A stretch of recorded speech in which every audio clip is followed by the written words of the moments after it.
इसमें इनमें उसकी क्या गलती थी यार, क्यों मारे उसको पत्थर, मेरे बेटों की जिंदगी बर्बाद कर दी। मैं दो बच्चों को कैसे पालूंगी, कैसे क्या करूंगी उनकी परवरिश।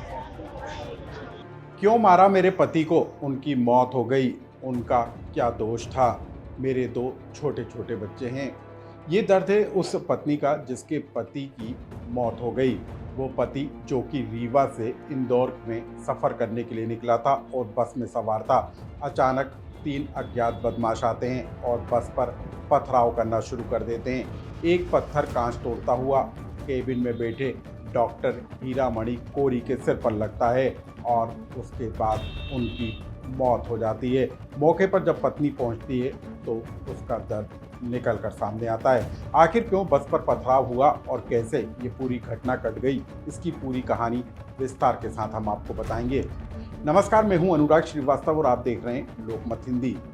बस की टूटी हुई तस्वीरें और सीट पर बिखरे हुए कांच के टुकड़े बस पर हुए पथराव की कहानी को बयां करते हैं। रीवा से इंदौर के लिए जाने वाली इंटरसिटी बस पर तीन अज्ञात बदमाशों ने अचानक पथराव शुरू कर दिया, जिसके कारण बस ड्राइवर के सिर पर चोट लगी। एक पत्थर बस के कांच को तोड़ते हुए उसी बस के केबिन में बैठे डॉक्टर हीरामणि कोरी के सिर पर लगा और उनका खून बिखर गया और इसके बाद कुछ ही देर में हीरामणि कोरी की मौत हो गई। ये पूरी घटना कैसे घटी, इसकी कहानी हम आपको बताएंगे। लेकिन जब ये सूचना हीरामणि कोरी के परिवार को दी गई तो इंदौर से उनकी पत्नी रीवा पहुंची और उन्होंने इस शव को लेने से इनकार कर दिया। हीरामणि कोरी की पत्नी रो रो कर ये कहती हुई सुनाई दी कि इस पूरे मामले में उनके पति का क्या दोष था, उनके पति को क्यों मारा गया और उनकी मौत क्यों हुई। पत्नी ये भी कहती हुई सुनाई दी कि अब उसके छोटे छोटे बच्चों का क्या होगा। हम आपको बता दें कि डॉक्टर हीरामणि कोरी रीवा के सिरमौर में फिजियोथेरेपिस्ट के पद पर पदस्थ थे और वो अपने घर वापस जाने के लिए बस में सवार हुए थे।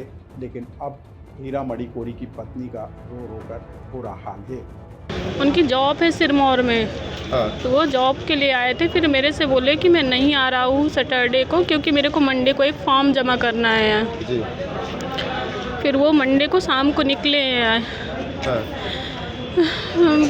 इसमें इनमें उसकी क्या गलती थी यार, क्यों मारे उसको पत्थर, मेरे बेटों की जिंदगी बर्बाद कर दी। मैं दो बच्चों को कैसे पालूंगी, कैसे क्या करूंगी उनकी परवरिश।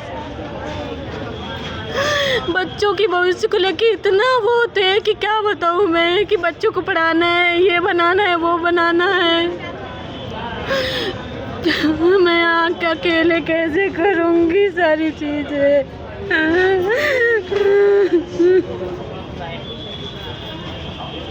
जिसने भी किया है उसको कड़ी से कड़ी सजा मिलनी चाहिए। इसमें उसकी क्या गलती थी यार। अब हम आपको बता दें कि ये घटना घटी क्यों। दरअसल जो इंटरसिटी बस चलाते हैं उनके बस संचालकों के बीच के आपस का ये विवाद बताया जा रहा है। प्रतिस्पर्धा के चलते एक दूसरे को निशाना बनाने की कई बार घटनाएं सामने आ चुकी हैं और यही वजह है कि एक ट्रेवल्स की गाड़ी जब रीवा से इंदौर के लिए रवाना हुई तो दूसरे ट्रेवल्स के समर्थकों ने इस बस पर पथराव कर दिया, जिसके कारण बस के अंदर बैठे हुए डॉक्टर की मौत हो गई। लेकिन इस रूट पर अक्सर इस तरीके के विवाद सामने आते हैं। प्रतिस्पर्धा के चलते बस ऑपरेटर एक दूसरे की गाड़ियों को निशाना बनाते हैं। कई बार इस तरह की शिकायतें पुलिस को मिली हैं, लेकिन अब इसी पूरे मामले में एक निर्दोष डॉक्टर की मौत होने के बाद बवाल मच गया है। हम आपको बता दें कि इस बस पर हमला करने वाले तीन बदमाश अभी फिलहाल फरार चल रहे हैं, लेकिन पुलिस का कहना है कि जल्द ही इनकी गिरफ्तारी कर ली जाएगी। लेकिन सवाल ये उठता है कि बसों पर अपना दबदबा कायम करने के लिए, बसों के रूट पर अपना दबदबा बनाने के लिए किस तरीके से बस ऑपरेटर एक दूसरे की बसों का निशाना बनाते हैं और इस दौरान जो घटनाएं घटती हैं उसका शिकार यात्री हो जाते हैं। इस खबर से जुड़ा कोई कमेंट्स हो तो हमको कमेंट्स बॉक्स में लिखकर जरूर बताएं। सर, ये बीती शाम एक घटना हुई थी बस में, तोड़ फोड़ का मामला है, क्या पूरा मामला? ये कल शाम की घटना है जिसमें इंटरसिटी बस जब यहाँ से इंदौर के लिए रवाना हो रही थी, तो उस पर हमला कर दिया गया था, जिस पे ड्राइवर जो है वो घायल हुआ, और जो हमला पत्थर से किया गया था उस पत्थर से कांच भी टूटे थे। तो कांच के टूटने से ड्राइवर घायल हुआ था और एक यात्री बैठे हुए थे जिनका नाम हीरामणि कोरी डॉक्टर है, सिरमौर में पदस्थ है। वो पत्थर और कांच होने लगे, वो भी घायल हुए। दोनों को इलाज के लिए लाया गया था, जिसमें इलाज के दौरान डॉक्टर हीरामणि कोरी की मृत्यु हो गई। ये विवाद दो बस संचालकों का है, जय भवानी और इंटरसिटी।